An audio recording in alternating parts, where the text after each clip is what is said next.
మేము దేవునికి అప్పగించాలని ఎంత ప్రయాసపడుతూ ఉన్నాం. ఎన్నో ప్రయాణాలు ఉంటున్నాయి. షుగర్లు, బీపీలు, తినడానికి ఆహారము సమృద్ధిగా లేదు. మేము తినేది చాలా తక్కువ. మనం కొరలో, జొన్నలో ఇట్లాంటివి ఏదో బ్రతకడానికి తింటూ దేవుని పరిచర్యలో మేము వాడబడాలని ఆశపడుతున్నాం. రక్షించబడిన మీకోసం నిత్యం కన్నీరు కారుస్తూ ఉంటాం, ఉపవాసాలు ఉంటాం. మమ్మల్ని మేము నలగొట్టుకుంటూ ఉంటాం.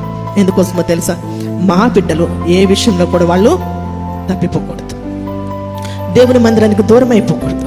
దేవుని వాక్యానికి దూరం అయిపోకూడదు. యవనస్తుల బిడ్డల కోసం అయితే మరింతగా ప్రార్థన చేస్తూ ఉంటాను. దేవుడు నాకు ఆ బాధ్యతను ఇచ్చాడు. నా కొడుకు తప్పిపోతే నేను దుఃఖపడనా? నా కుమార్తె తప్పిపోతే నేను దుఃఖపడనా? అట్లాగే సంఘంలో ఉన్న యవనస్తులైన బిడ్డల కోసం కూడా నిత్యము నేను కన్నీరు కారుస్తూ ప్రార్థన చేస్తూ ఉన్నాను. నిజంగా దేవుడు నా ప్రార్థన అంగీకరిస్తూ ఉన్నాడు కనుక యవనస్తులు అందరూ కూడా ఎక్కువగా దేవుని మందిరంలోనే ఉంటారు. మేము లేకపోతే అందరూ వచ్చి ఇక్కడే పడుకున్నారు. రాత్రి కూడా ఆల్నైట్ అయిపోగానే ఇక్కడే పడుకున్నారు బిడ్డలందరూ కూడా. మీరు మీ బిడ్డల కోసం కన్నీరు కారవాలి. ఎందుకనంటే దేవుడు మనకిచ్చిన గొప్ప ఆధిక్యత.